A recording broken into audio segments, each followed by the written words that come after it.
Chers frères et sœurs en Christ, que Dieu vous bénisse abondamment et puissamment au nom de notre Seigneur et Sauveur Jésus-Christ.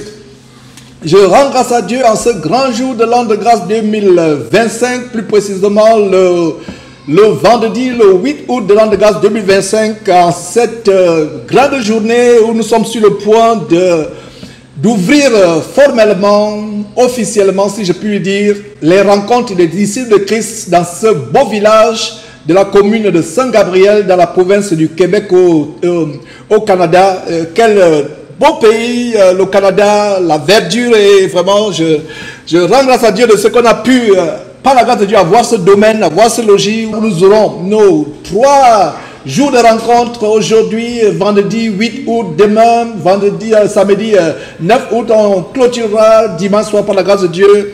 Et les frères et sœurs sont venus à travers le monde et nous continuons à attendre certains. Et donc, en attendant de commencer officiellement, j'ai eu à cœur d'avoir cette petite conversation sur les signes de la fin des temps. Et un des signes de la fin des temps qui a été prophétisé dans la parole de Dieu, c'est qu'il y aura des abominables faux pasteurs, des séducteurs qui vont séduire un grand nombre. Et j'ai connu le frère Achille il y a plusieurs années et j'ai été vraiment béni par le zèle qu'il a pour la parole de Dieu, l'engagement, la détermination, et il ne savait peut-être pas. Mon désir, c'était que dès qu'on se voit, on va faire une émission ensemble, on va dénoncer les œuvres des ténèbres ensemble, parce que c'est le commandement de Dieu de dénoncer les œuvres. Alors, je vais te passer la parole pour introduire justement cette causerie. C'est une causerie improvisée, il n'y a pas de programme. On va parler, on va lâcher nos intelligences selon que Dieu nous inspire. Il n'y aura pas de restraint, il n'y aura pas de mots tabous, de sujets tabous. Nous allons dénoncer, exposer comme Dieu nous inspire environ 1 heure de temps avant de descendre, commencer officiellement les rencontres de Villeneuve sur Belleuil. Donc nous sommes ici de manière informelle, en attendant que les sœurs s'activent, et kudos, comme on dit aux États-Unis, à toutes ces sœurs qui s'occupent des toilettes, qui s'occupent de la cuisine, et tous ces frères aussi, etc. Vraiment que Dieu vous bénisse. Alors, Achille, je te passe la parole pour te présenter et introduire, selon que tu as inspiré, ce sujet. Ok, je vous salue frères et sœurs en Christ, dans le Seigneur Jésus-Christ.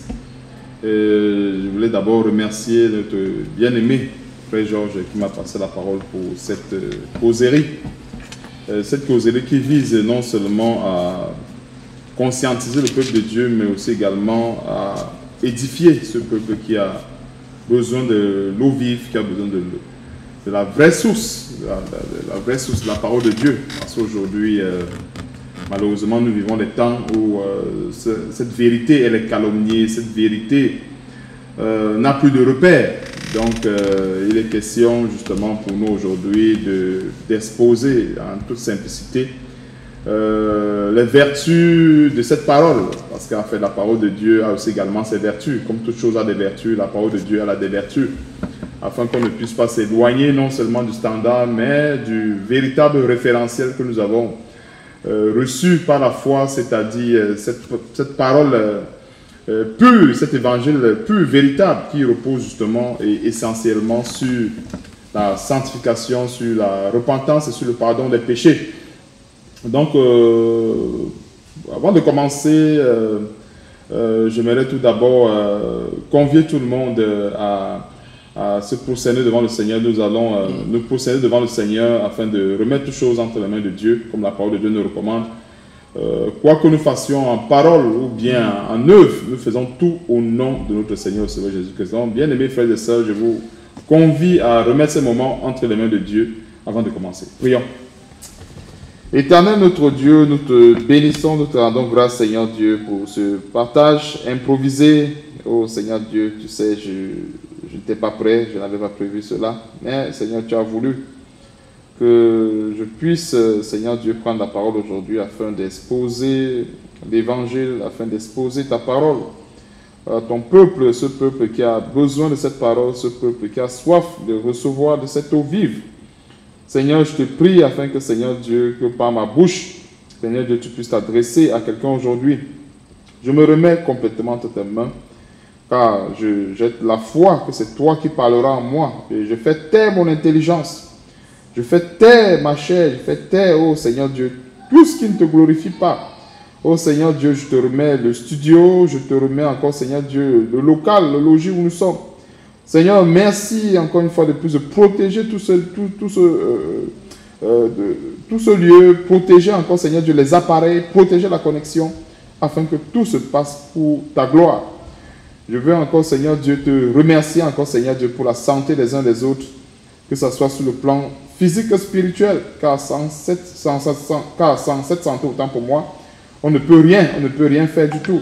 Tu nous as préservés de tout mal, tu nous as préservés de toute maladie, et nous voilà, nous sommes encore debout, afin de proclamer l'infinie grandeur de ta puissance et de ta parole. Merci encore, Seigneur Dieu, pour ce vin nouveau que tu as disposé pour nous autres ce matin ou bien ce soir, selon le fuseau horaire de tout un chacun.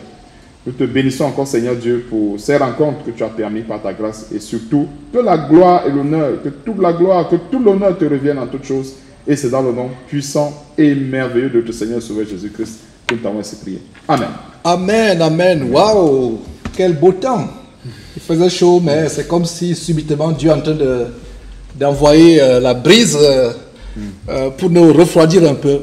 Alors, mon bien-aimé frère Achille, depuis que nous avons commencé à dénoncer ces abominations, j'ai commencé en 2011 avec une première vidéo en 2011. Il y a des prophéties que j'ai faites, à savoir que les choses deviendront beaucoup plus difficiles. Des pasteurs qui ont atteint un niveau d'abomination, comme l'abominable Joël Tatou, qu'on a saisi en train d'implorer un amant. Il implore un amant par le téléphone, il dit, s'il te plaît, viens le soir me faire les choses de Sodome et Gomorrhe et j'irai prêcher. Et ça s'est passé il y a 5 ans, nous avons réglé la vidéo. Il y a toutes sortes de scandales aujourd'hui.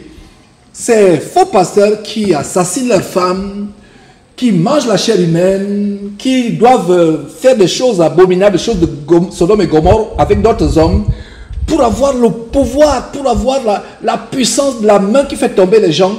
Ils doivent manger la chair humaine, ils doivent même aller dans les morgues, prendre de l'eau des cadavres, faire la mixture avec la communion soi-disant, qu'ils distribuent, et les gens sont envoûtés. Les gens sont envoûtés. Et la question que je veux te poser, au-delà, ou alors, la Bible nous dit clairement ce qui doit se passer, légalement, mais pourquoi penses-tu que plus on dénonce, plus ces faux pasteurs ont toujours font toujours les dégâts? Qu'est-ce qui se passe? C'est comme si nous prêchions en vain. À la lumière de la parole de Dieu, notre Dieu, c'est un Dieu qui donne, qui permet que toute personne, en fait, Dieu donne ce que je vais appeler le libre arbitre à tout un chacun, et Dieu a déposé en tout un chacun une lumière, et je crois que tout homme a cette lumière-là, tout homme qui existe a cette lumière. C'est pas pour rien aussi également que Dieu a créé l'homme à son image. Dieu n'a pas créé un serpent à son image, ni une phacochère à son image, ni une poule à son image, mais Dieu a créé l'homme à son image. Ça veut tout simplement dire que l'homme, en tant qu'humain, a cette lumière, en fait, pour choisir le bien ou bien pour justement se perdre. Parce qu'en fait, Dieu est juste et Dieu n'est pas un dictateur. C'est Satan qui est un dictateur. C'est Satan qui utilise la ruse, et d'ailleurs, la Bible nous enseigne dans le jardin, Satan, pour séduire, a utilisé la ruse pour séduire Adam et Ève. Et là, cette même ruse, il a voulu reproduire avec le Seigneur Jésus-Christ. Chose qui n'a pas marché. Pourquoi? Parce que le Seigneur Jésus-Christ était concentré sur la volonté de Dieu. Et c'est sur cette volonté, justement, qu'il a repoussé le diable. Alors, pourquoi est-ce que, lorsqu'on dénonce les œuvres des ténèbres, on voit toujours cette prolifération de ces faux pasteurs, des chrétiens qui sont toujours envoûtés? C'est tout simplement par le fait que Dieu, en ayant donné, et je crois même que ça va, selon la parole de Dieu, on va voir un passage justement dans la parole de Dieu qui le justifie. Pourquoi est-ce qu'il y a ces choses? Parce qu'en fait, quand une personne n'a pas encore reçu la vérité, elle bénéficie de ce qu'on appelle de l'ignorance, de la grâce de Dieu. Donc cette personne a la grâce de Dieu. Donc Dieu protège cette personne contre les vautours et autres, parce qu'elle n'a pas encore reçu la vérité. Alors, quand la vérité est prêchée, c'est une sonnette d'alarme. David, c'est Dieu qui sonne l'alarme pour que le peuple puisse se détourner du mal. Alors, quand le peuple fait fi de cette alarme, c'est comme bien quand le peuple ignore ce son de cloche, qu'est-ce qui se passe? En fait, ce peuple se dirige, je dirais même lamentablement, vers la voie de l'égarement. Et Dieu ne peut rien faire contre cela. Pourquoi? Parce que Dieu est juste. Dieu n'est pas là pour forcer X ou bien pour forcer Y. Dieu est là tout simplement pour conscientiser. Donc Dieu agit avec le biais, non seulement de, quand je parle de la conscience beaucoup plus sur le plan spirituel. C'est-à-dire que Dieu donne la parole de Dieu, il indique le meilleur moyen pour le servir, pour le glorifier. Et quelque part, quand on dénonce les œuvres des ténèbres, ce n'est pas question de porter atteinte à la réputation de X ou de Y. Non, on ne se soucie pas de la réputation de X ou de Y. C'est plutôt de la réputation du Seigneur Jésus-Christ dont on se soucie. Et des fois, on n'a pas le choix de faire comme des cultivateurs, parce que j'aime très bien utiliser l'allégorie du cultivateur. Le cultivateur, quand il va s'aimer dans son champ, s'il voit des mauvaises herbes, il ne va pas s'aimer sur les mauvaises herbes, parce que les mauvaises herbes vont étouffer, étouffer la bonne sémence qu'il va mettre dans le champ. Le cultivateur, qu'est-ce qu'il va faire? Il va défricher toutes les mauvaises herbes, remuer la terre avant de mettre la bonne graine, sachant que cette graine va pousser dans un bon environnement.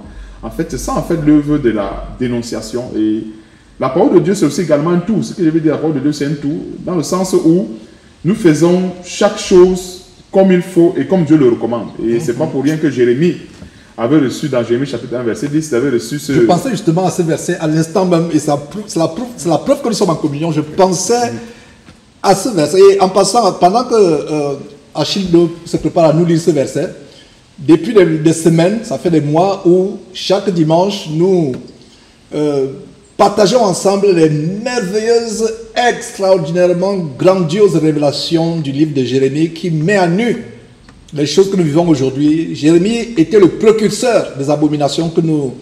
le précurseur de la dénonciation des abominations que nous vivons aujourd'hui. Et nous vous convions d'ailleurs à ces réunions Zoom où c'est la parole de Dieu. Parce que beaucoup de personnes aiment la dénonciation des faux pasteurs, mais peu sont ceux qui aiment la vraie parole. Donc tous les dimanches, par Zoom, par Telegram, nous avons la parole de Dieu 100%. Et nous sommes actuellement en train d'étudier le livre de Jérémie en entier, chapitre après chapitre, verset après verset, étude approfondie.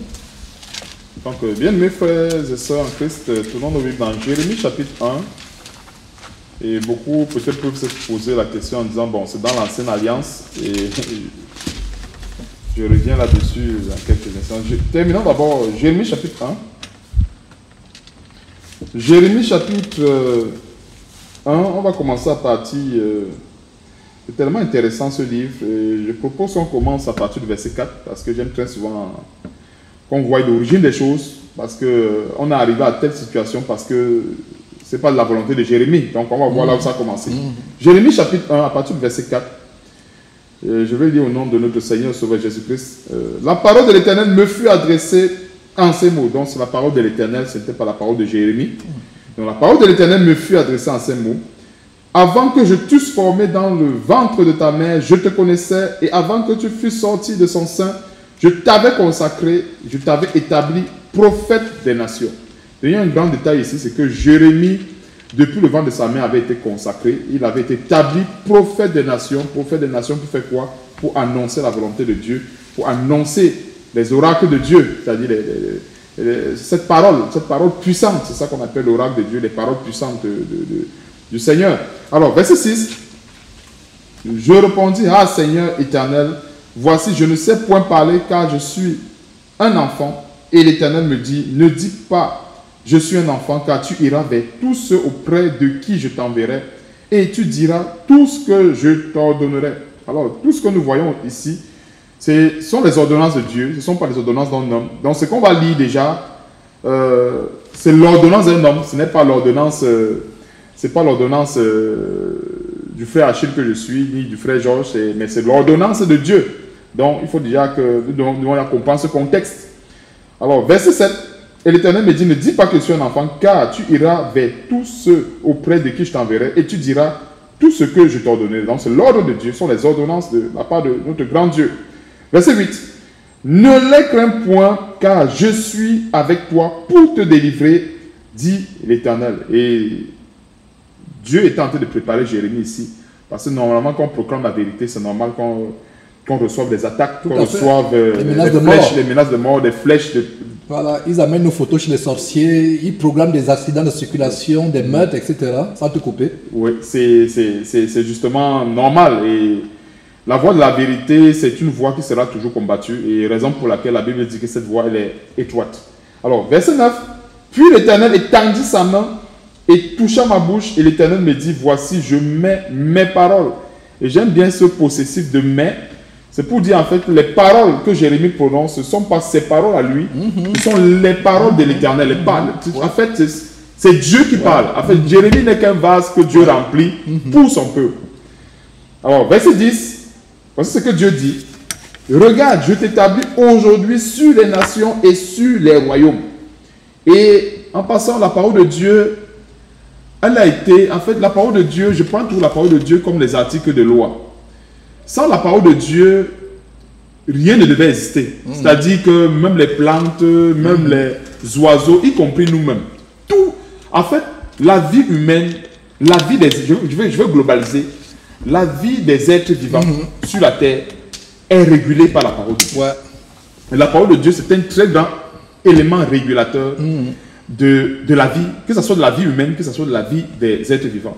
Et je vais ouvrir une petite parenthèse par rapport à la vie des plantes, par exemple. Si on observe les plantes, on voit que, par exemple, je parle d'un petit élément, la photosynthèse.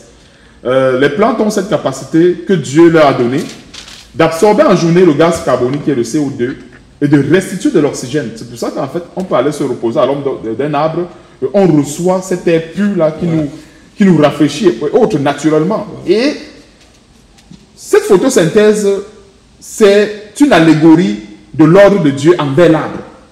Parce que beaucoup de gens pensent que Dieu a fait des choses à telle enseigne que sa parole, en fait la parole de Dieu c'est la vie. Ouais. Nous la Bible dit la parole de Dieu c'est la vie. Et les arbres respectent cette parole. L'arbre ne se fait pas prier pour absorber par exemple en journée du CO2 et restituer de l'oxygène que nous avons besoin sous instruction de Dieu. Parce que c'est Dieu qui a instruit l'arbre pour observer cette photosynthèse. Ouais. Donc voilà tout simplement un petit domaine, tout simplement pour parler des arbres, comment l'arbre obéit à la parole de Dieu, sans regimber, sans murmurer et autres. Mais maintenant donc, pour nous les humains, nous avons aussi également une loi qui nous est propre. Et c'est ça que nous allons voir ici. Cette parole qui est pour nous. Regarde, je t'établis aujourd'hui sur les nations et sur les royaumes, pour que tu arraches. Donc, Dieu a établi Jérémie pour qu'il arrache. Et c'est ça l'action du cultivateur. Et dans arracher, ce n'est pas facile. Parce que pour ceux qui ont même fait l'agriculture, quand on arrache, on voit des fois, on arrache, ça sort avec la terre, les racines. Il y a des efforts à fournir. Donc on arrache. Pour que tu arraches, tu abattes. Hein? Et quand je parle d'abattre ici, c'est abattre dans le plan de Dieu. J'ai très souvent parlé de la notion du domaine. C'est-à-dire, si je dois cultiver un champ peut-être de 10 mètres carrés, je ne dois pas sortir de ces 10 mètres carrés. Je dois abattre les mauvaises herbes dans ces 10 mètres carrés. Ouais. Je dois arracher les mauvaises herbes dans ces 10 mètres carrés. Et c'est ça en fait, 10 mètres carrés ici représente la circonférence, ou bien représente la superficie de la parole de Dieu. Ouais. C'est-à-dire que Dieu nous appelle à agir dans les bornes. Alors si Dieu a circonscrit les bornes à 10 mètres carrés, nous devons nous limiter à ces 10 mètres carrés. C'est pour ça qu'en fait, la Bible dit qu'on n'a pas à juger les gens du dehors. Pour eux, c'est Dieu qui les juge. Alors, nos 10 mètres carrés, figurativement parlant, qui concernent le peuple de Dieu, c'est là où on agit. C'est là, à l'intérieur, qu'on arrache. On n'a pas besoin d'aller arracher les herbes, peut-être chez les stars américains qui ne connaissent pas Dieu et autres. On n'a pas besoin d'aller là-bas parce que, en fait, ils ne connaissent pas Dieu, ils ne sont pas dans ces 10 mètres carrés. Mais en ce qui concerne le corps de Christ, en ce qui concerne le nom du Seigneur Jésus-Christ, n'oublions pas, la Bible dit que nous sommes les ambassadeurs de Christ. C'est-à-dire que nous représentons, en fait, ce grand nom, ce merveilleux nom, ce grand royaume qui a été confié à notre Seigneur Sauveur Jésus-Christ et dont il est le chef. Alors, verset 10. Regarde, je t'établis aujourd'hui sur les nations et sur les royaumes pour que tu arraches et que tu abattes, pour que tu ruines. Et ça, c'est un terme très souvent qui a été employé dans le sens négatif. Quand on voit ruiner, on voit toujours... C'est tout un terme qui a toujours été vu... en fait, ce terme a toujours été négatif. Quand on parle de ruiner, généralement, c'est dans le domaine financier. quelqu'un a perdu ses capitaux, quelqu'un a perdu ses investissements, on dit il est ruiné. Mais ruiné a une connotation positive quand ça concerne l'œuvre de Dieu. Quand ça concerne l'œuvre de Dieu, Dieu nous amène à ruiner l'entreprise de Satan. Une entreprise de Satan qui tourne 100 000 à l'heure doit être ruinée parce qu'en fait, c'est pour la gloire de Satan que cette entreprise fonctionne. Donc, pour que tu ruines et que tu détruises, pour que tu bâtisses. Maintenant, donc, on a fini de préparer le terrain en faisant quoi? En arrachant, en embattant, en ruinant et autres. Maintenant, le terrain est propice à l'ensemencement. Pour qu'on pense, en fait, parce que le résultat, c'est quoi? Comprenons que dans le verset 10, Dieu veut récolter les bons fruits. Dieu ne veut pas récolter les fruits, mais Dieu veut récolter les bons fruits. Alors, pour récolter les bons fruits, il faut que le terrain soit préparé. Alors, Dieu prépare le terrain en abattant, en arrachant, en ruinant, en détruisant. Maintenant, Dieu peut bâtir. Parce que le terrain, la terre est maintenant fertile. La terre peut recevoir la semence. Okay. Alors, oui. Donc c'est vraiment intéressant ce que le frère est en train de dire là. Parce qu'en fait, c'est le devoir. J'espère que tu as fini parce que je ne voulais pas t'interrompre en fait. Oui. Je voulais que. Parce que nous allons continuer. Parce que ce sera en fait la revue des abominations des faux pasteurs ces dernières années. Et avant d'appuyer sur ce merveilleux passage que tu viens de donner, bien-aimé frère Achille, nous allons. Ma question, quels sont vraiment pour toi le top 10 des abominations des faux pasteurs ces dernières années? Et pourquoi cette tendance? Et qu'est-ce qu'il y a derrière? Parce que là, il est question pour nous d'être au niveau de ceux qui sont éblouis par ces faux pasteurs.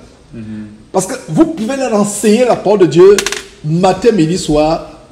Ce sera... effectivement, il y a des problèmes avec le broadcast, c'est pas grave. Il y a des problèmes avec le broadcast, mais c'est en train d'être enregistré. Ça va passer. Faites ce que vous pouvez faire avec le broadcast. Il y a 2 chaînes YouTube. Il y a Jésus-Christ TV point. Il y a Jésus-Christ TV seulement. Il y a aussi Facebook. Ça va être record. Les gens vont suivre prochainement. Et vraiment, c'est merveilleux. Et le verset que le frère donnait, en fait, ça nous montre que nous devons arracher les mauvaises herbes. Bref, beaucoup de personnes qui nous suivent ont du mal à comprendre des choses vraiment complexes. Parce que ça, c'est quelqu'un qui aime bien la parole de Dieu, ce message. C'est pour ça que j'ai à cœur qu'on leur parle vraiment, qu'on essaie de comprendre, d'essayer de les aider. Mais pourquoi vous suivez ces gens? Et j'ai mon opinion à moi, mais avant cela, parce que je peux déjà donner mon opinion, c'est que les gens aiment leur propre vie. Ils aiment le matériel. Tu seras riche, amen. Tu auras de grandes maisons, amen. Tu auras un avion, amen. Je vois ton grand ciel dans quelques mois, amen. Je vois tes bénédictions financières. Tu vas décoller financièrement. Je vois ton visa pour le beau pays qu'on appelle le Canada, amen. Mais on ne voit jamais le péché. En fait, les faux pasteurs sont la punition de Dieu pour ceux qui ne vont pas à Dieu pour changer de vie. Nous, c'est la repentance, c'est le message de repentance, matin, midi, soir, c'est le seul message. Alors, commençons d'abord par rapport, quand tu penses des abominations ces dernières années, cette chaîne pour laquelle toi et moi nous œuvrons, quels sont, donne-moi un peu le top 5 ou le top 10 des abominations des faux pasteurs. Peut-être je pourrais aussi t'aider de temps en temps. Oui, c'est sûr que les œuvres, en fait, ce qu'on voit très souvent récurremment, ce sont les actes de pédophilie, sédomie et autres. C'est pas mal les choses qui reviennent. Ouais. Et même dans des cercles ésotériques, ouais. Ça c'est sûr que ça relève de la magie, ça relève de l'occultisme. Et généralement, en fait, pourquoi en fait on voit cette recrudescence de ces actes? C'est tout simplement parce qu'en général, quand une personne n'est pas éclairée par la lumière de Dieu, elle va chercher une autre lumière qui est une lumière diabolique. Ouais. Et quand je parle ça, c'est les faux pasteurs. Ça, c'est les faux pasteurs. Pour ceux qui les suivent. Oui, ça veut dire qu'en fait, pour les chrétiens, parce qu'en fait, quand on parle de la puissance, il y a toujours un référentiel qui concerne la puissance. Ouais. Parce que beaucoup de gens pensent que la puissance est seulement du côté de Dieu. Non, la puissance n'est pas du côté de Dieu. La Bible parle aussi de la puissance des ténèbres. Les ténèbres ont une puissance. Mais pas plus grande que celle de Dieu. Mais pas plus grande que celle de Dieu. Alors, la différence entre les deux puissances, c'est que la puissance de Satan est limitée, tandis que la puissance de Dieu n'est pas limitée. Est illimitée. Est illimitée. J'aime très souvent utiliser le terme plus l'infini pour matérialiser la puissance de Satan. Ouais. Et plus infini, c'est une image allégorique pour montrer qu'en fait, on ne peut attribuer une valeur à cette puissance. Ouais. Donc, en fait, la puissance de Dieu, c'est cette puissance-là qui est illimitée et qui résout tous les problèmes. Ouais. Or, celle de Satan, elle est braquée sur les désirs charnels de X, de Y ou de Z. Ouais. Et c'est pour cela qu'en fait, beaucoup de gens, comme tu parlais encore une fois, pourquoi est-ce que les gens vont vers les faux pasteurs et autres? Justement parce que la plupart des gens veulent soigner leur vie, ils veulent résoudre un détail de leur vie, et raison pour laquelle ces faux pasteurs, ces marabouts, soit la maladie, soit le chômage, soit trouver une femme pour les hommes, soit un mari pour les femmes, soit enfanter pour une femme stérile. C'est pour cela qu'il y a un terrain fertile d'escroquerie et de vampirisme spirituel. C'est bien évidemment ça, parce que c'est très facile pour résoudre une pareille équation. Parce que une équation pareille, ce sont des éléments tangibles pour Satan. Ouais. Parce que tout ce qui concerne la terre, parce que n'oublions pas, le Seigneur, Satan a tenté le Seigneur Jésus-Christ. L'une des tentations, c'est, je crois, allons dans Matthieu chapitre 4, rapidement. On reviendra peut-être un peu plus tard. Nous sommes toujours dans le top 10 des abominations. Oui, tu as mentionné la pédophilie. La pédophilie qui est en fait le numéro 1 même. Oui, qui est quasiment le numéro 1. Incroyable. Ouais. Donc, Matthieu chapitre 4, on va voir cette tentation parce que je suis en train d'ouvrir la parenthèse par rapport aux choses de la terre. Pourquoi est-ce que Satan peut facilement séduire à travers ces faux pasteurs? Pourquoi est-ce que les gens vont vers eux et qu'ils reçoivent des pseudo-guérisons et tout ça? Alors, l'une des tentations du Seigneur, c'est le diable le transporta au verset 8, Matthieu chapitre 4, verset 10. Le diable le transporta encore sur une montagne très élevée, lui montra tous les royaumes du monde et leur gloire. Et ça, c'est la gloire de ce monde, la puissance de ce monde, la gloire de ce monde. Ouais. Et lui dit, je te donnerai toutes ces choses si tu te prosternes et m'adores. Jésus lui dit, retire-toi, Satan, car il est écrit, tu adoreras le Seigneur ton Dieu et tu le serviras lui seul. Alors, si le Seigneur, le diable ne peut pas donner quelque chose qui ne lui appartient. Il ne lui appartient pas. Alors, en ce qui concerne les broutilles, en ce qui concerne les choses de cette terre, ça appartient à Satan. C'est pour ça qu'on ne peut pas venir à Christ pour rechercher des choses qui sont limitées. Pourquoi? Parce que Satan aussi également peut donner ces choses. Mais par contre, quand nous recherchons les choses telles que la sanctification, la vie éternelle, Satan ne peut pas aller sur ce terrain. Parce que c'est le terrain, c'est un terrain qui est réservé, je vais appeler, réservé au domaine du plus l'infini. C'est-à-dire réservé, ça c'est la propriété privée de Dieu. Mais par contre, les gens qui veulent résoudre ponctuellement leurs besoins, c'est clair qu'ils n'iront pas vers Dieu pour ça. Pourquoi? Parce que Dieu a un plan pour tout un chacun. Et le plan commun pour tous les chrétiens à travers le monde, c'est que tous les hommes se repentent, que tous les hommes vivent dans la sanctification. C'est que tous les hommes, et quand je parle de la sanctification, ce n'est pas une sanctification ponctuelle, c'est une sanctification qui progresse. Parce que quand on parle de la sanctification, il y a des gens qui pensent que elle est ponctuelle. Elle n'est pas ponctuelle, elle progresse et elle évolue avec le temps. Donc, c'est tout à fait normal qu'aujourd'hui, on a cette recrudescence de ces œuvres des ténèbres, notamment, je parlais de la pédophilie, l'escroquerie financière. L'escroquerie financière, effectivement. Qui vient ensuite, l'escroquerie financière. Pourquoi l'escroquerie financière? Parce qu'il faut bien financer ce royaume diabolique. Ces entreprises d'escroquerie évangélique, ces épiceries évangéliques. Et d'ailleurs, dans Matthieu chapitre 10, verset 8, le Seigneur Jésus-Christ, le Fils de Dieu, qui est le chef de l'église que nous sommes, interdit formellement qu'on vende quoi que ce soit. Les prières des pasteurs qui sont vendues, avant de prier pour vous, il faut d'abord s'aimer. Avant de prier pour vous, il faut envoyer une enveloppe. Avant de faire ces soi-disant, même les enseignements bibliques, ils finissent d'enseigner, la clé USB est mise en vente, le CD est mis en vente, ils écrivent des livres qu'ils vendent. C'est interdit. Si vous avez payé un pasteur pour prier pour vous, vous avez acheté la malédiction. Repentez-vous. Il y a des personnes qui me contactent vraiment ne connaissant pas la parole de Dieu. Par le passé, j'ai envoyé l'argent, les enveloppes d'argent vers des faux pasteurs qui ont prié pour moi. Si tu as envoyé l'argent à un pasteur pour qu'il prie pour toi, si tu as donné l'argent à un pasteur, un évangéliste, peu importe, docteur, prophète, en fait de Baal, de Mammon, pour prier pour toi, tu dois te repentir. En fait, tu as acheté la mort. Tu as acheté la mort. Et il y a des problèmes techniques, voilà, des gens. Donc, si vous ne suivez pas, ce n'est pas votre connexion. Ça, c'est la faible connexion que nous avons dans ce village merveilleux de Saint-Gabriel, de Brandon au Canada, dans la province du Québec. Alors, tu as parlé de la sodomie, de l'homosexualité. Ils sont tous homosexuels. Et je vais d'abord te dire une chose, c'est que pour ces pasteurs, pour commencer à voir la main qui fait tomber les gens, parce que nous sommes au top numéro 1, c'est la sodomie, l'homosexualité. Ces pasteurs ne font pas l'homosexualité parce qu'ils veulent. Parce qu'ils veulent. Nous avons le cas de Masolo Tunasi, justement, qui pourra faire face au fou de la justice congolaise, j'espère, parce que cet homme est associé, affilié aux francs-maçons, aux gens qui sont au pouvoir, les francs-maçons, le Gotha franc-maçonnique qui est au pouvoir actuellement, malheureusement, partout dans le monde, particulièrement en Afrique, particulièrement au Congo, Kinshasa. Ces faux pasteurs doivent s'accoupler entre eux, hommes et hommes, pour pouvoir avoir la main qui fait tomber les gens. Voilà les choses que vous ne connaissez pas. Non seulement ils doivent manger la chair humaine, boire le sang humain, ils doivent me faire la bestialité, la zoophilie, c'est-à-dire coucher avec les animaux. Ça, c'est tellement clair. C'est pour ça que vraiment, quand tu as dit le numéro 1, c'est la sodomie, c'est pas forcément pour le vice.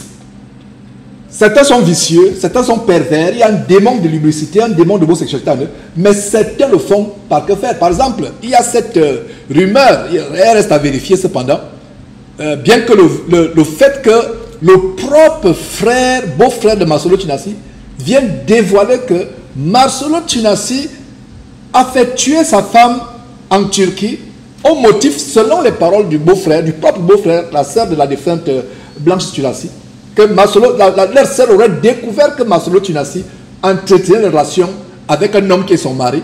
La femme l'ayant su, voulant se séparer, voulant divorcer, s'est fait tuer. Ça, c'est selon les supputations.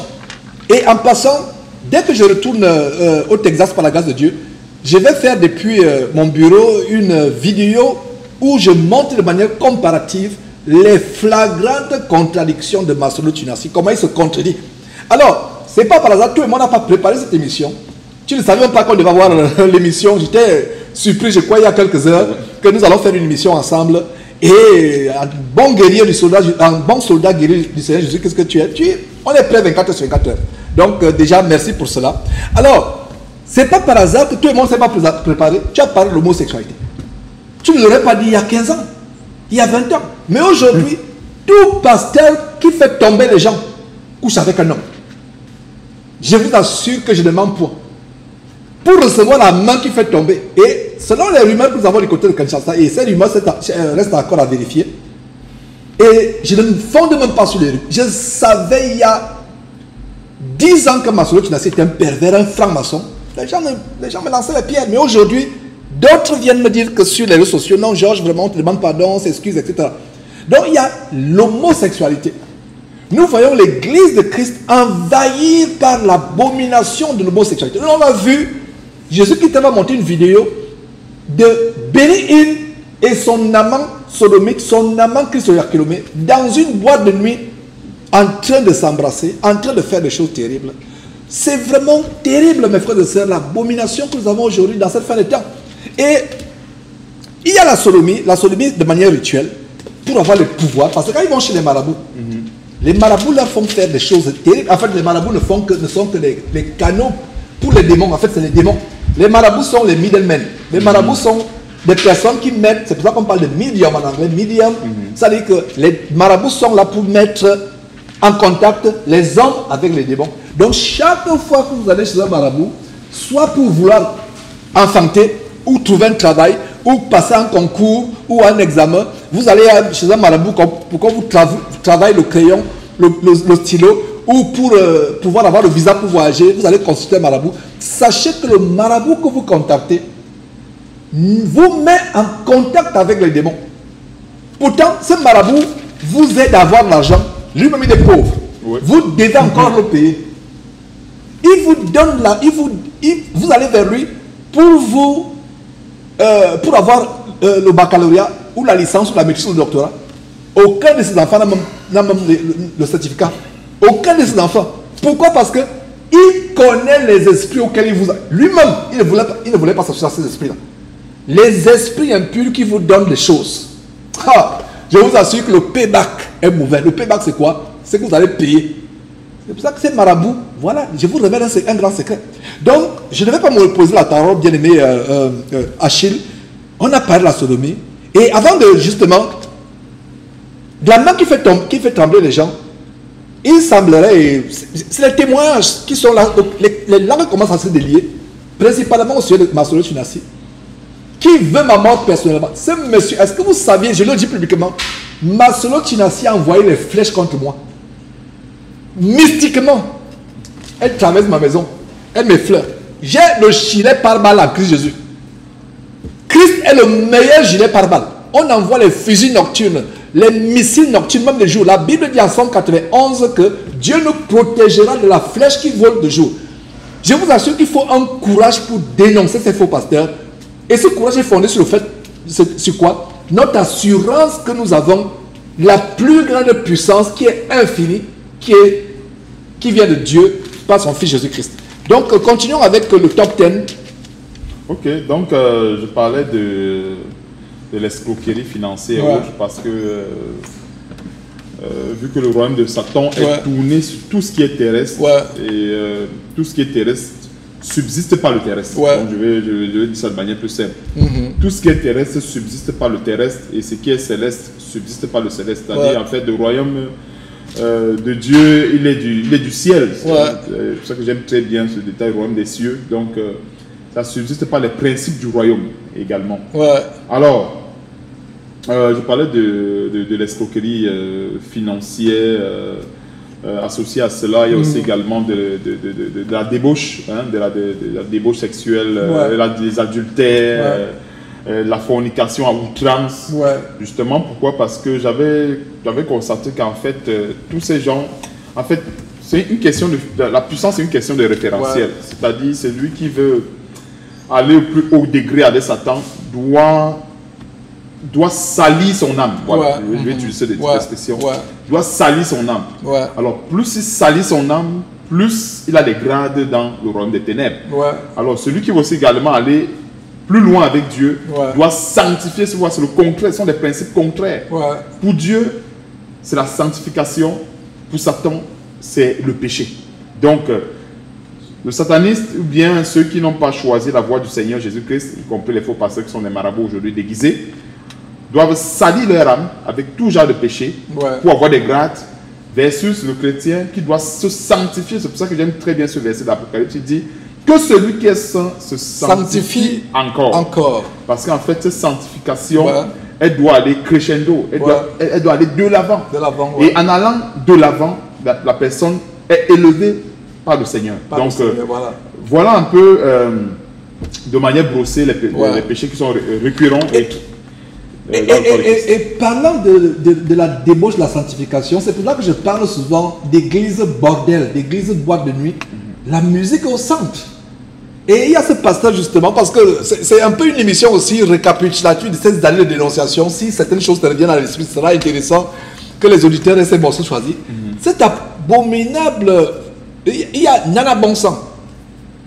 Nana Bonsang, que nous avons dénoncé, c'est un gagnant, Nana Bonsang, un marabout, qui avoue avoir donné les pouvoirs magiques à 2000 pasteurs. À plus de 2000 pasteurs, y compris les pasteurs ivoiriens, francophones, etc. Tous ces pasteurs-là.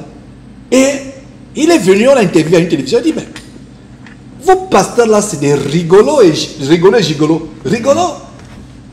Ils n'ont aucune puissance. Votre Jésus-là n'a aucune puissance. Le marabout, Nana Bonsang en langue ghanéenne signifie Satan. Donc son nom c'est Satan. Il dit, votre Jésus n'a pas de puissance, c'est moi qui donne la puissance à vos pasteurs. Ça veut dire que Nana Bonsang n'a pas encore connu la vraie puissance de Jésus-Christ que Philippe a fait connaître à Simon le magicien en Samarie.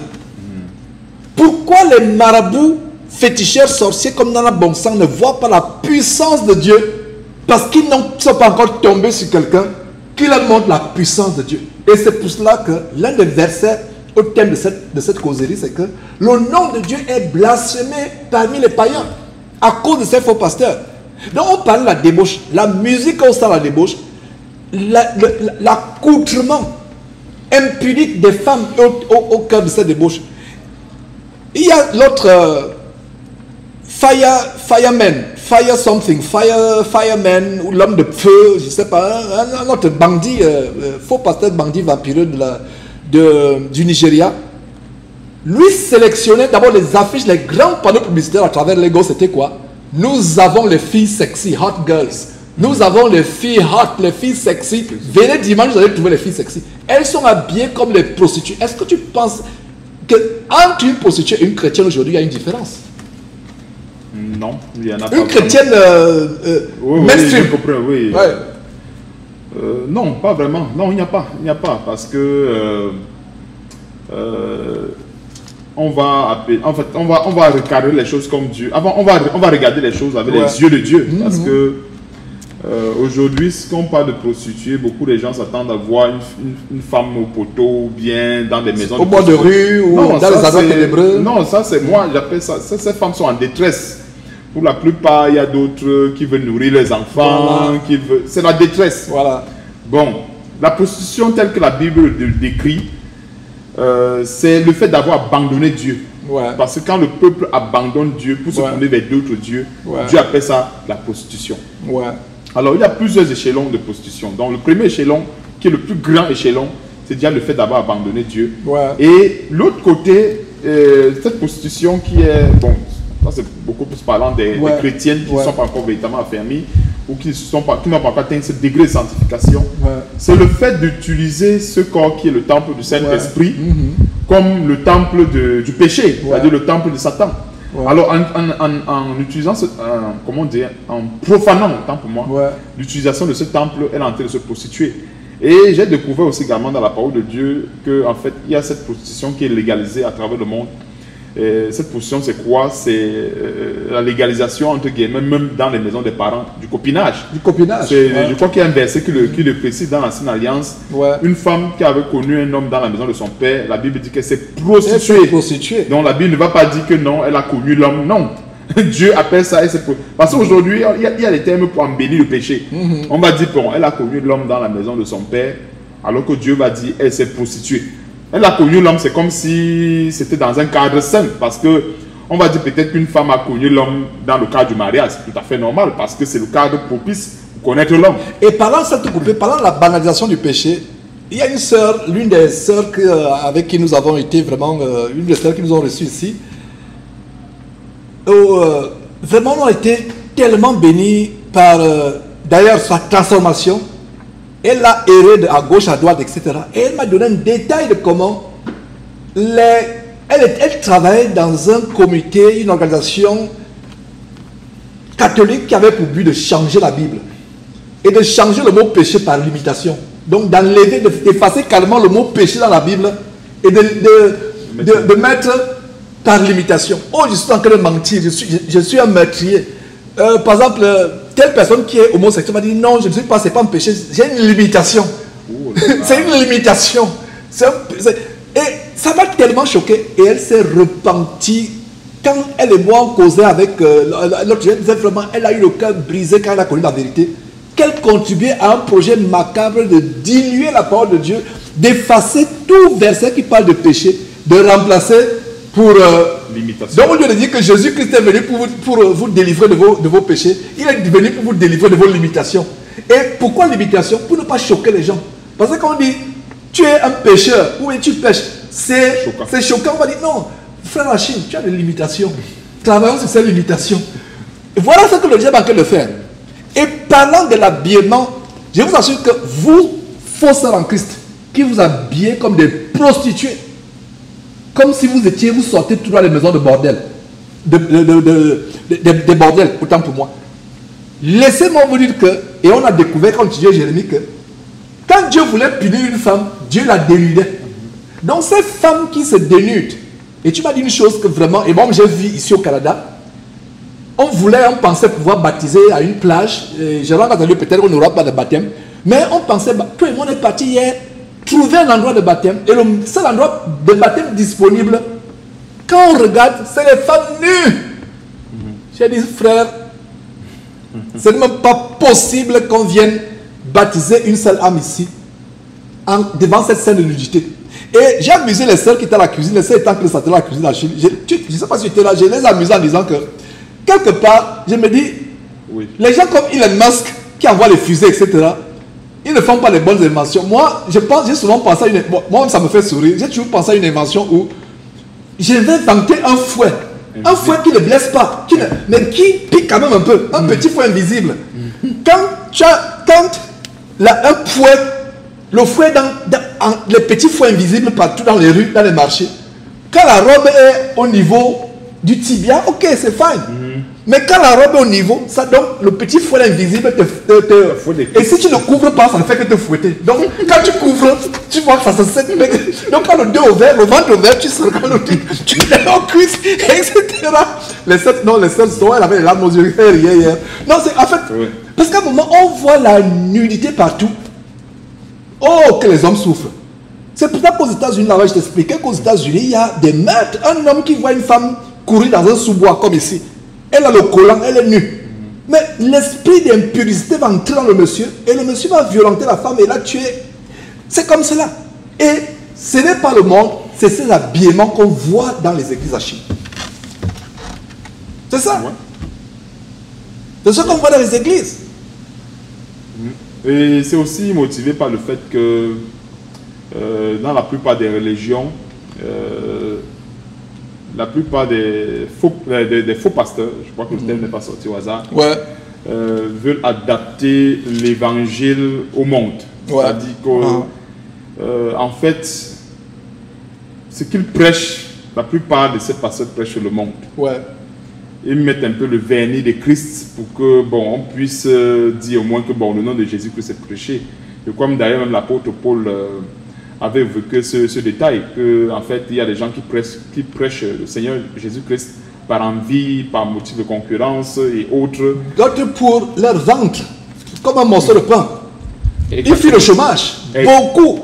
Au Congo, c'est même encore beaucoup plus grave. C'est le pays où le taux de chômage est le plus élevé dans le monde. Et vous voyez, ils naissent tous les jours comme des champignons. Ils vont en Europe, au Canada. La première profession qu'ils ont, c'est pasteur. Pasteur n'est pas une profession. Pasteur, c'est un ministère de service. Tout pasteur sérieux doit avoir un travail. Oui, donc, comme je disais, en fait, c'est dans ces... En fait, comme le Seigneur le disait, il y a d'autres qui prêchent Christ par envie, d'autres par motif de concurrence et autres. Mais nous sommes dans un... En fait, nous vivons les temps de la fin où Dieu, la volonté de Dieu, c'est que ce nom soit prêché. Donc, que ça soit... Parce que quelque part... la seule chose qu'il y a de positif, c'est la seule chose qu'il y a de positif avec ces faux pasteurs, c'est que le nom de Christ est quand même prêché. C'est la seule chose qu'il y a de positif. Raison pour laquelle, quand nous dénonçons, c'est une question d'apporter la vraie lumière. Je dis ça pourquoi? Parce qu'il y a encore des Timothée, il y a encore des futurs Sarah, quoi. Quand on concerne les sœurs qui sont embrigadées là-dedans. Et je crois, parce qu'en fait, ce genre d'émission, c'est pour les Timothées, c'est pour les titres. Parce qu'il y a des gens, moi j'ai déjà eu à parler de la parole de Dieu à certaines personnes, toi-même tu sens que, je ne veux pas exagérer, mais tu sens comme s'il y a une prédestination pour cette personne d'aller en enfer. D'aller en enfer. C'est pas comme, oui, en fait, ça veut dire que la personne est venue sur terre pour aller en enfer. Ça veut dire comme des brutes, des bêtes, comme la Bible dit, c'est pas moi genre. Des brutes, des bêtes destinées à la boucherie, destinées à l'abattoir. Voilà. C'est-à-dire, peu importe l'hérésie que tu vas... Ça, c'est le livre de Jude. Excusez-moi, le livre de Jude. Peu importe l'hérésie que tu vas sortir devant la personne, la personne va sortir une excuse. Peu importe. C'est-à-dire, parce qu'on parle de péché, il y a péché et péché. Et je vais sortir deux niveaux. Je vais me limiter à deux niveaux. Il y a des péchés qui sont entre... C'est-à-dire des péchés qu'on peut déceler uniquement avec une loupe assez raffinée de la parole de Dieu. Mais il y a même des péchés que même les gens du monde, ça les choque. C'est-à-dire les choses telles que l'impudicité, l'escroquerie évangélique. Ce sont des choses qui choquent même les gens qui ne connaissent pas Dieu. Et parlant des gens qui ne connaissent pas Dieu, et justement ça te coupe, excuse-moi. quand nous dénonçons les abominations comme les Matsolo Tunasé et autres, des meurtriers, des buveurs de sang, des cannibales, mangeurs de chair. Quand il dit cannibale, ce n'est pas au sens figuré, mangeant la chair humaine comme cela. Allez suivre l'émission de 2014 où j'ai exposé pendant 6 heures de temps les révélations à vous couper le souffle de Béanzin qui faisait manger la chair humaine au pasteur.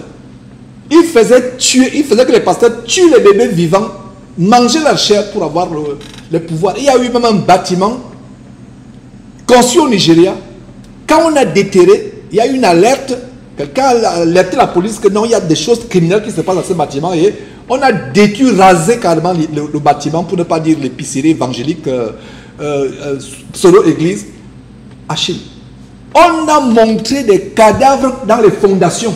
Au Nigeria, vous pouvez aller suivre les anciennes émissions de Jésus-Christ TV. Les cadavres dans les fondations. Aujourd'hui, on va dire que c'est l'intelligence artificielle. Il y a 10 ans, il n'y avait pas l'intelligence artificielle. Et même aujourd'hui, on peut savoir où est l'intelligence artificielle, où est... Parce que quand c'est l'intelligence artificielle, c'est trop, l'image est tellement trop bien, ça fait image de dessin animé. Mais quand c'est réel, dans un quartier, on casse, les bulldozers sont là, on voit les cadavres des personnes dans les bâtiments. Et donc, pourquoi j'étais interrompu? Ce sont les non-chrétiens qui ont plus de bon sens. Ces pasteurs sont envoûtés. Ces oies sont envoûtés.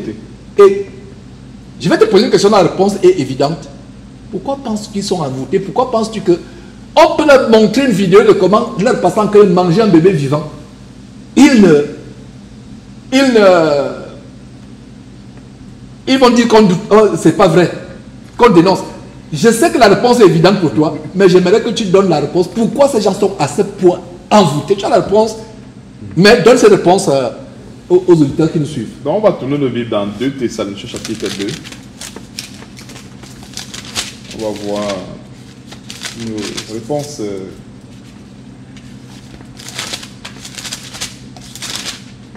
Ce n'est pas le seul verset en passant qui parle de ça, mais je donne tout simplement ce verset parce qu'il est assez simple et assez, il est assez clair.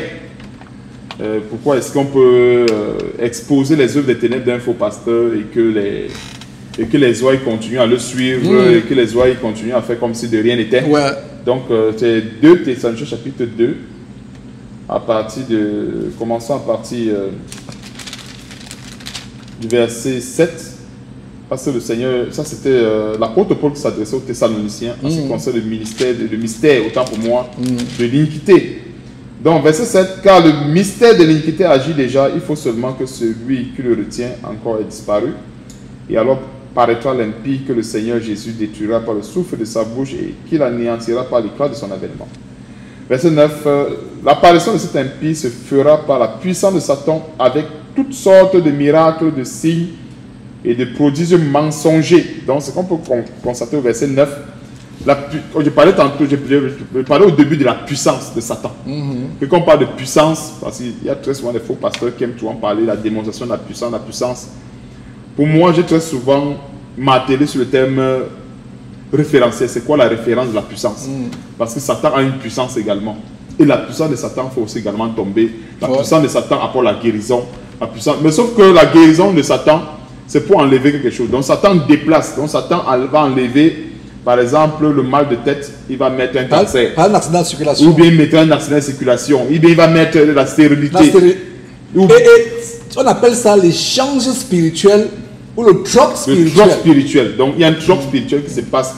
Et parce qu'en fait, le but de Satan, c'est qu'en fait, il ne veut pas perdre le client. Et j'ai constaté en fait que même les marabouts fonctionnent avec la même chose.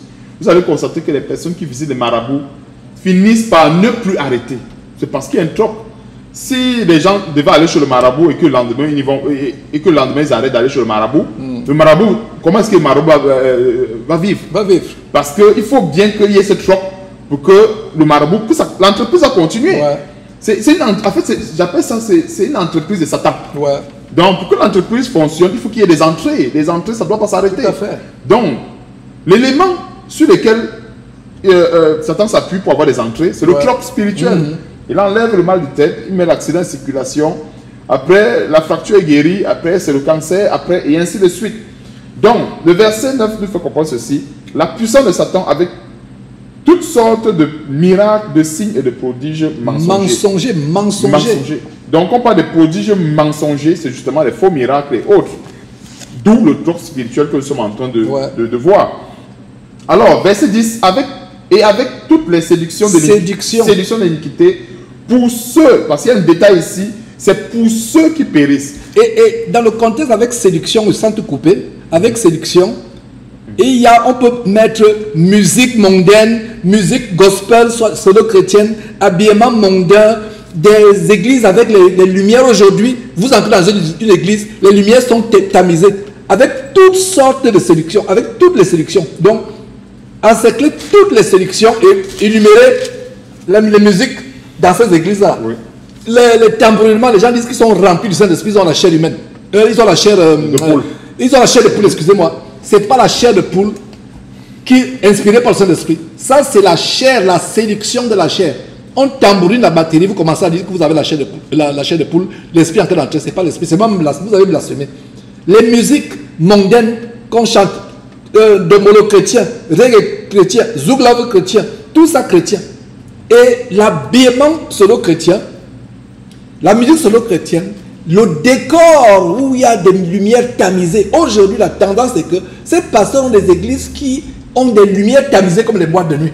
Il n'y a plus de différence entre une chrétienne dans une église et une prostituée dans la rue. Il n'y a plus de différence entre une soi-disant église et une boîte de nuit. Continuons avec ce verset, s'il te plaît. Donc, et avec toutes les séductions de l'iniquité, pour ceux qui périssent, donc je m'attendais en fait pour ceux qui périssent.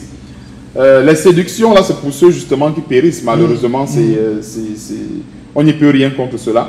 Donc, pour ceux qui périssent, parce qu'ils... Voilà. Et encore un autre détail qui est très important, parce qu'ils n'ont pas reçu l'amour de la vérité pour être sauvés.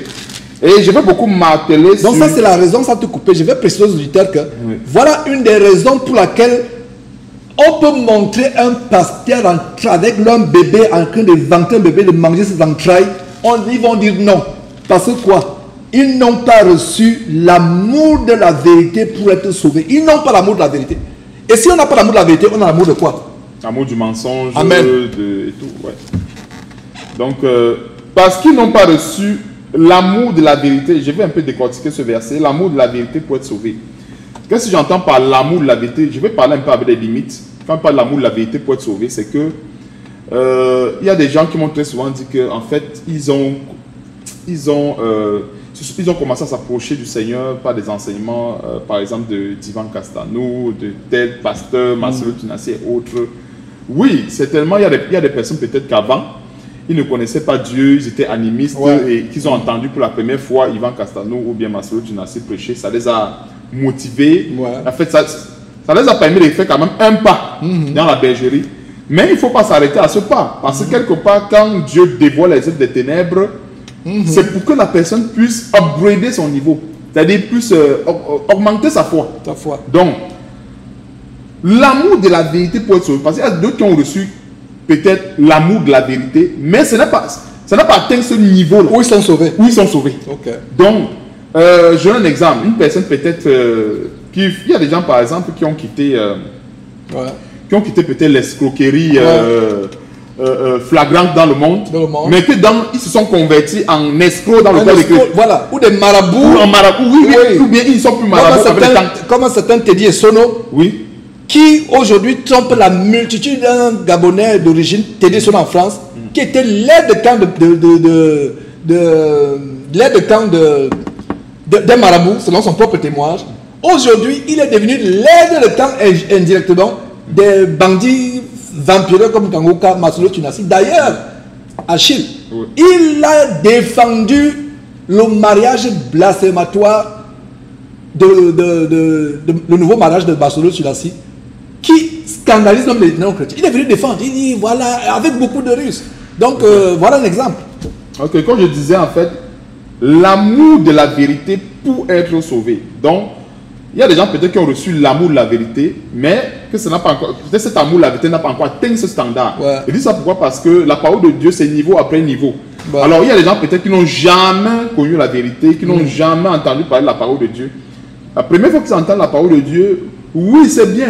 Peut-être Dieu a bien prévu que il commence par entendre la parole de Dieu, peut-être par une prédication, entre parenthèses, de Matthieu Sunassi. Ouais. Mais qui ne doit pas peut-être se limiter à cette parole qu'ils ont entendue. Pourquoi? Parce que la plupart de ces faux pasteurs, c'est eux mélangent. Ouais. Ouais, un peu donc. C'est clair. C'est clair qu'en fait, si on fonctionne avec les standards de Dieu, Dieu fonctionne avec les standards de 100%. Ouais. Donc, ça veut dire que si un pasteur qui enseigne peut-être avec 20% de vérité, ça, c'est pas le standard de Dieu. Ouais. Mais celui qui a 0%, qui reçoit 20%, il a quand même reçu 20%. Ouais. Alors, toute la parole, la plénitude de la parole de Dieu que nous donnons, c'est pour aider les gens à atteindre ce 100%, à ne pas se limiter à 20% en disant que non. Parce qu'en fait, il y a beaucoup cette tendance dans le corps de Christ, des chrétiens, qui ne veulent pas se perfectionner parce qu'ils disent que non, le niveau que j'ai atteint là, c'est bon. C'est le plus haut niveau.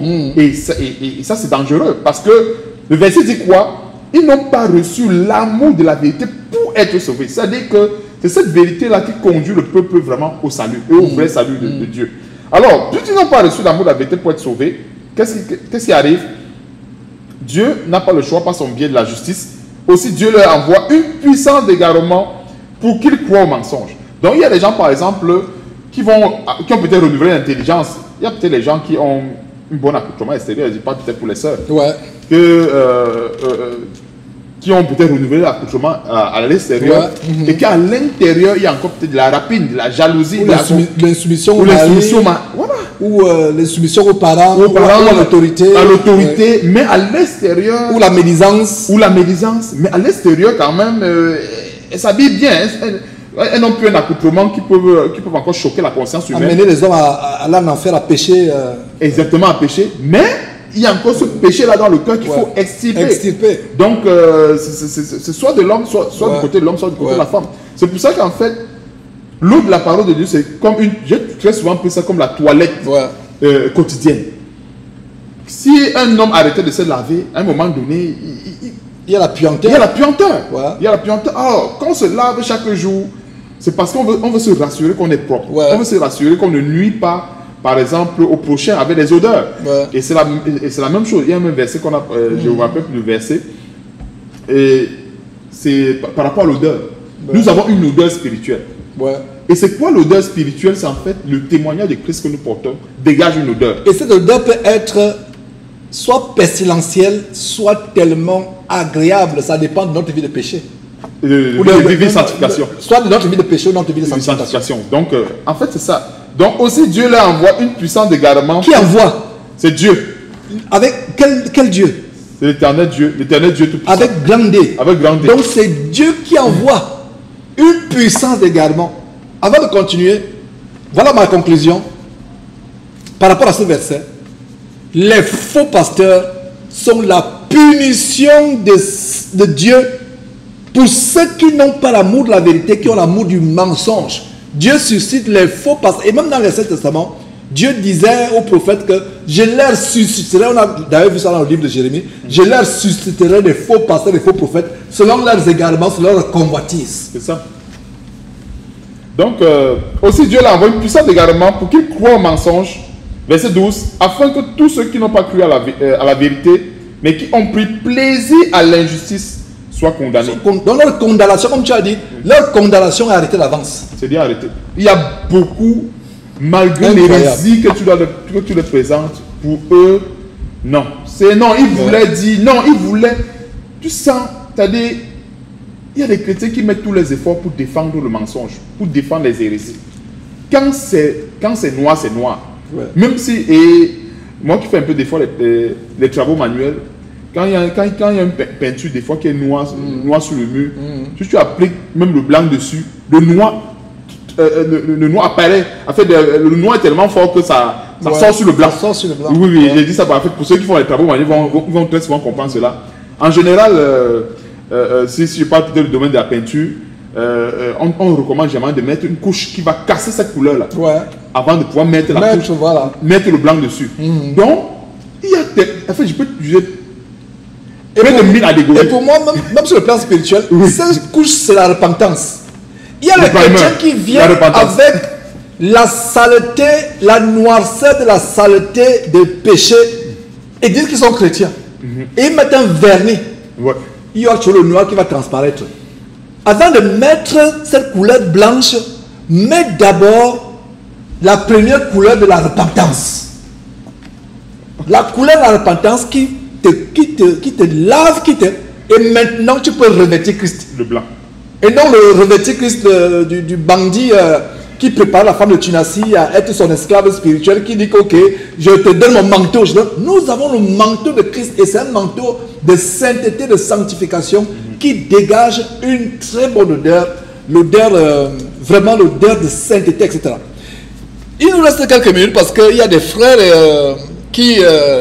des frères et sœurs qui sont arrivés. On va vraiment commencer officiellement. D'ailleurs, on a commencé il y a plusieurs jours, il y a 2 jours déjà avec les prières matinales, partager le repas ensemble, prier ensemble. Mais aujourd'hui, ce sera vraiment de manière vraiment formelle. On va commencer, il y aura des grandes choses et la connexion est tellement mauvaise, ça aurait été bien de diffuser en direct, mais on va voir ce qu'on peut faire. La connexion, vraiment, c'est pas ça. Bref, et vous qui avez des soucis de connexion, restez tranquille.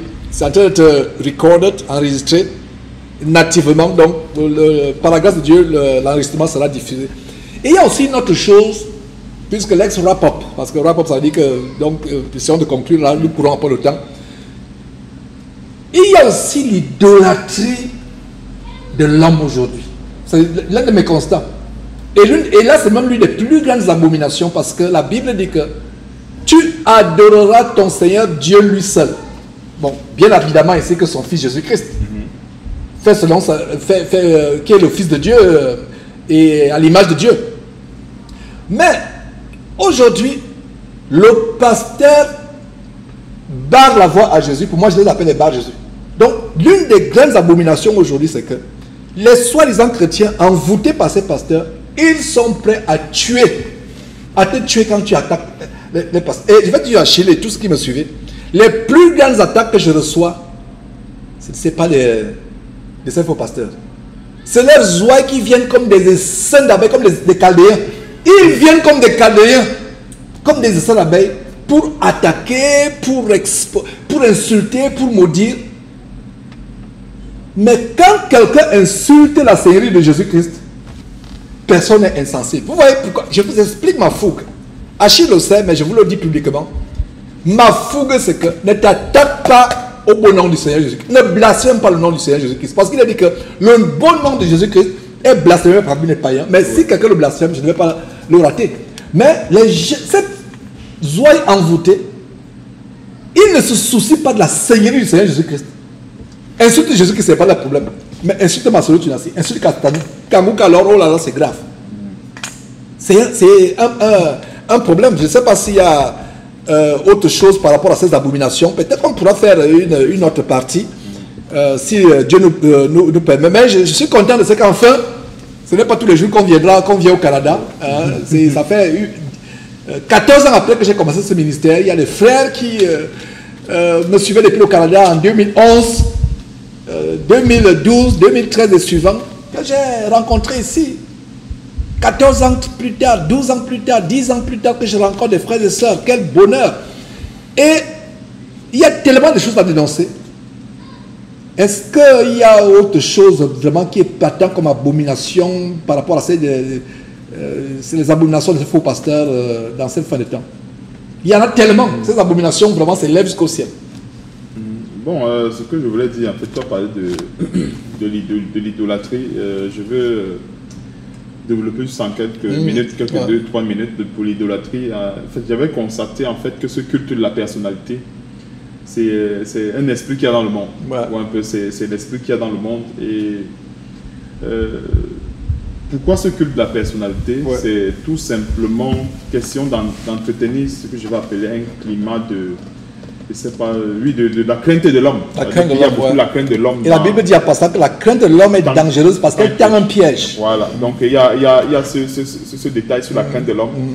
Et pourquoi cette crainte de l'homme? C'est parce qu'il n'y a pas de modèle véritable de Jésus-Christ. Parce qu'en fait, quand il y a le modèle véritable de Jésus-Christ, le pasteur n'a pas besoin d'entretenir cela. Parce que en fait, j'avais constaté que pour se cacher derrière les hérésies, pour continuer à faire tout ce qu'ils font, les scandales et autres, il Il faut bien entretenir cela. Il faut Ouais. bien entretenir un podium qui est très élevé. Il faut avoir les garde-corps. Il faut avoir les garde-corps. D'autres moments, on les porte. Exactement. Comme quand on portait les colons lors de la colonisation en Afrique. On les porte. On doit porter leur sac. On doit se prosterner. Comme on disait, Charles Passot, quelqu'un témoignait, une femme qui me demandait presque pardon en disant que vraiment vous avez pourtant dénoncé Charles Passot. Voilà comment j'étais escroqué. Que quand Charles Passot entre, les gens sont face à terre comme au temps de Bokassa. Parce que c'est Bokassa, le dictateur, l'empereur, qui s'est trop intronisé empereur, pensant qu'il est le descendant de Napoléon, l'ancien dictateur Bokassa de Centrafrique. Quand il a dans ce supermarché, tout le monde devait être face à terre. C'est ce que les faux pasteurs comme Charles Passot font. Vous devez porter sa Bible comme s'il est amputé. Vous devez même appuyer sur le bouton de l'ascenseur quand il entre, comme s'il n'a pas de main. Vous devez lui ouvrir le portail. Alors que nous, chrétiens, comme on va se réunir tout à l'heure, il n'y a pas de grand. Je ne me lève pas, je n'aurai pas une place à part. Je n'aurai pas, je ne sais pas. Nous sommes pareils. C'est vrai que la Bible dit qu'il y a de la considération par rapport pour ceux qui travaillent parmi vous, que ceux qui travaillent parmi vous dans l'œuvre du Seigneur soient jugés d'un double honneur. Il y a un honneur, c'est vrai. Mais cet honneur ne doit pas nous amener à prendre la place de Christ au milieu de nous, à s'élever au-dessus des frères pour les dominer. Ça, c'est l'esprit qui avait envahi un chrétien à l'époque qui marchait, mais qui a été doté par cet esprit, l'esprit de Diotrephe. Voilà. Donc, est-ce que très brièvement, il y a tellement de choses à dire.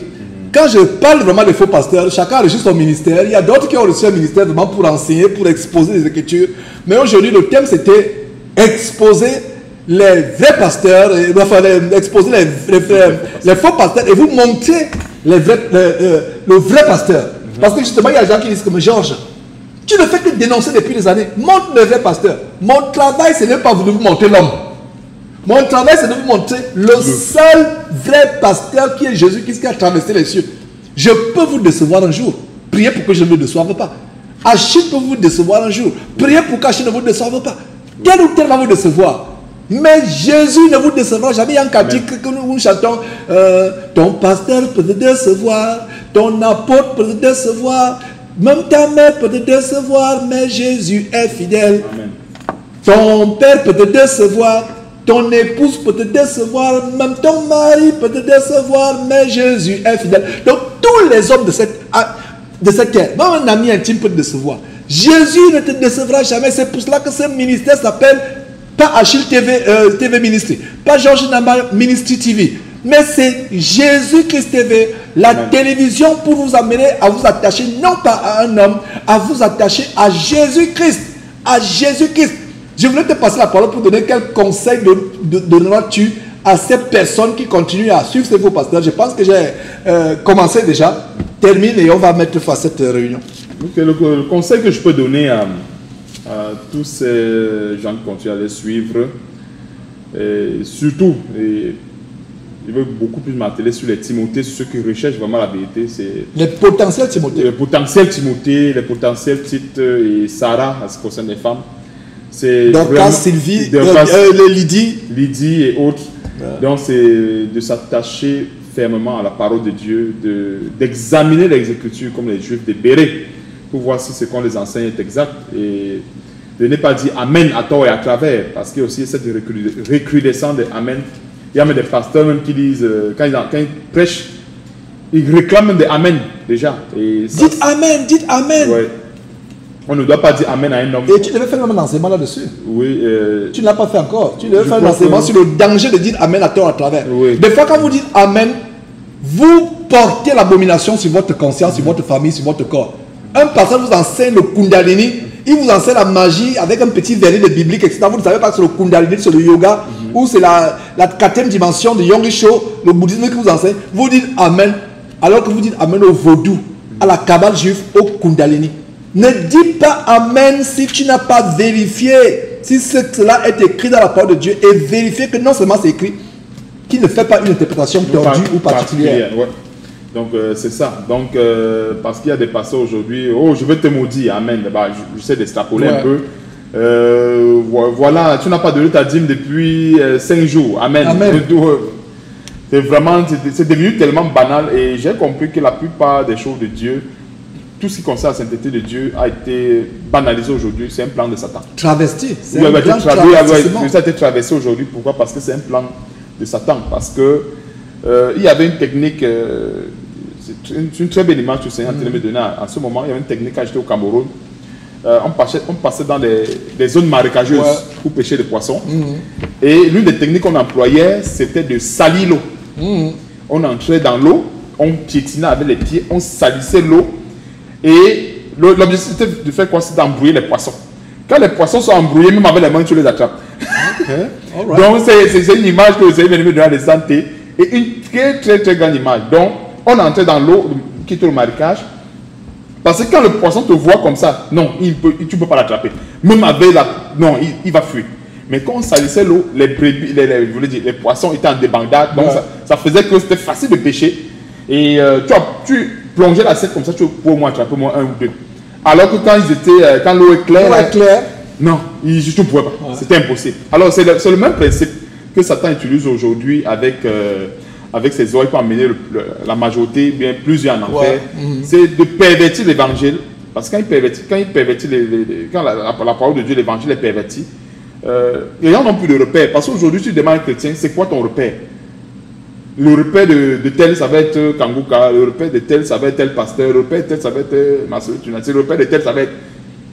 Alors que notre seul repère, c'est le Seigneur Jésus-Christ. Aussi simple que ça. Exactement. Aussi simple que ça. Exactement. Mais comme l'évangile a été perverti dans tous les sens, mais c'est facile que Satan arrive dans cette rivière où les gens sont en débandade, il ramasse, il épuise et puis il ramasse des candidats en foule, en masse pour l'enfer. Voilà, c'est ça. Donc voilà un peu le conseil que je peux donner en fait, c'est d'examiner, aller dans la prière, d'aller dans la prière, prier le Seigneur, demander. J'aime très bien ce verset de Matthieu chapitre 6, verset 6. La Bible demande de rentrer dans sa chambre. Quand on n'est pas sûr, bien qu'on n'est pas sûr d'un enseignement et tout, on peut rentrer dans la chambre, on demande au Seigneur, voilà telle chose, le frère qui enseigne. Seigneur, confirme-moi cela. Et quand on prie, on doit aussi également avoir des motifs purs, parce qu'il y a un qui prie avec des motifs impurs. Quelqu'un peut prier, mais dans son cœur, il a déjà une partie prise pour l'enseignement, ou bien pour... Voilà, Dieu ne peut pas répondre comme ça, parce que Dieu regarde au cœur. Si Dieu voit déjà que le cœur là a un parti pris et autre, il ne va pas exaucer. Alors, si la personne est sincère, je crois que si la personne est sincère, tous ceux qui sont sincères, Dieu ne ment pas. Dieu ne ment pas. Si la personne est sincère et qu'elle prie, Dieu va révéler la source de l'enseignement et c'est comme ça que plusieurs pourront avoir les yeux ouverts, pourront justement se tourner vers le chemin de la vérité et toujours s'examiner, parce que le chemin de la vérité, ce n'est pas un chemin qui est statique, c'est un chemin qui est très dynamique. Donc toujours s'examiner, toujours s'examiner si on a péché, si quelqu'un a péché ou bien si quelqu'un a fait quelque chose de mal, ne pas attendre que le soleil se couche sur son péché, aller devant Dieu, si c'est devant son prochain, aller devant le prochain, briser la glace de l'orgueil, briser la glace de la peur, briser la glace, toute forme de glace en fait. Parce qu'en fait, quand on veut se repentir, il y a toujours une glace qui se dépose entre nous et Dieu. Parce qu'en fait, c'est la glace qui nous permet d'aller vers Dieu. Parce que quelqu'un va dire d'aller vers Dieu comment? Quand quelqu'un demande pardon à son prochain, mais il a demandé pardon à Dieu. Parce qu'il y a des gens qui sont tellement malicieux aujourd'hui, il fait du mal à son prochain et il rentre dans sa chambre pour prier. Mais non, Dieu ne va pas écouter cela. Tout à fait. Parce que ton prochain là, c'est une révélation de Dieu. Ton frère en Christ est une révélation de Dieu. Ta soeur en Christ, c'est une révélation de Dieu. Ton épouse, ton époux, c'est aussi également une forme de révélation de Dieu. Moi, j'appelle ça une forme de révélation de Dieu. C'est que Dieu en fait, utilise des personnes insignifiantes que nous sommes pour se révéler justement à X ou à Y. Donc, j'en ai ainsi terminé pour le bref temps dont on disposait. Tout à fait. Vraiment merveilleux, frère. Que Dieu te bénisse abondamment. Que Dieu te bénisse. Gloire à Dieu. Voilà, c'est bien d'avoir des compagnons de route. Moi, je suis aux États-Unis ici. Il enseigne aussi là, le frère Achille. Est très fidèle. Il a des enseignements Zoom tous les mardis. Oui, mardi par Zoom. Donc, si vous êtes du côté du Canada et vous voulez vous joindre aux réunions Zoom de mardi, et plaise à Dieu, de plus en plus, il y aura aussi même des réunions physiques, même ne serait-ce qu'une fois par mois ou 2 mois en commençant. Voilà, donc vous êtes bienvenus à contacter ce frère qui sert et nous avons vraiment un vaillant guerrier ici au Canada. Pour moi, c'est une bénédiction et c'est une joie. Et je voulais, depuis des années, je ne savais pas que je voulais depuis des années être sur une table de télévision. Et on a trouvé vraiment dans ce domaine, dans ce gîte que nous avons loué par la grâce de Dieu, dans ce petit village, on ne savait pas qu'il y a déjà un endroit où on peut, avec le bon air, la bonne brise qui entre derrière, vraiment nous, on dirait vraiment la climatisation, etc. Donc on a passé des bons moments à exposer ces abominables faux pasteurs. Je vais tout simplement lever un mot de prière et on va descendre rejoindre des frères pour commencer ces grandes rencontres des saints, des disciples de Christ dans ce beau village Saint-Gabriel de Brandon, dans la commune Saint-Gabriel de la province du Québec au Canada. Éternel Dieu, merci Seigneur Dieu de ce que selon ton dessein, nous avons enfin pu faire ensemble cette causerie, cette émission de dénonciation des œuvres ténébreuses qui sont propagées, promues par ces fils de malédiction qui s'appellent pasteurs, mais qui sont remplis de toutes sortes d'esprits impurs, qui enseignent toutes sortes de séductions, égarant les gens, les amenant à la voie de la perdition, l'enfer. Seigneur Dieu, nous te prions d'étendre ta miséricorde sur toutes ces personnes qui sont encore retenues captives dans les filets de ces oiseleurs, dans leur camp de concentration qui mènent en enfer, dans leur salle d'embarquement, les maisons de joie, qui ne sont que des habitations de démons. Prie, Seigneur Dieu, nous t'en supplions, pour ceux qui ont le désir de te connaître, mais qui sont encore... nous t'en supplions, Seigneur Dieu, délivre ceux qui ont le désir de te connaître, mais qui sont encore embrigadés, retenus captifs dans ces maisons de joie, dans ces prisons spirituelles, et même ceux que toi-même tu as punis en leur envoyant une puissance d'égarement. Seigneur Dieu, nous t'en supplions, si telle est ta volonté, retire de cette puissance d'égarement par laquelle tu les as punis, Seigneur Dieu. Retire-leur cette malédiction, ouvre leurs yeux, fais tomber les écailles de leurs yeux comme tu as fait avec le persécuteur de l'Église au 1er siècle, l'apôtre Paul, qui est devenu un des plus grands défenseurs de l'évangile de Christ, un des plus grands serviteurs. Fais de même pour eux, que les écailles tombent des yeux de toute personne qui a suivi cet enseignement, Seigneur Dieu, que les yeux soient ouverts et qu'ils aient soudainement dans leur cœur, par ta grâce, par ta volonté, l'amour pour la vérité, et qu'ils soient délivrés de l'amour des ténèbres qui les amène à être captifs des pasteurs bandits, vampireux, escrocs, etc., sodomites, etc. Seigneur Dieu, merci pour la suite des rencontres, merci pour toutes les grandes inspirations que tu as commencé à nous donner et pour les surprises que tu vas nous apporter, Seigneur. Nous ne programmons rien, mais nous te rendons grâce de ce que nous attendons des surprises comme nous descendons pour commencer véritablement ces rencontres. Merci Seigneur Dieu. Au nom de Jésus-Christ, nous avons prié. Amen. Amen. Amen. Voilà, c'était un plaisir de partager ces choses. Vous connaîtrez la vérité et la vérité vous affranchira. Inscrivez-vous sur nos chaînes Jésus-Christ TV, YouTube, page Facebook, X. Voilà. Donc sur ce, je vous dis au revoir. À la prochaine. Bye bye.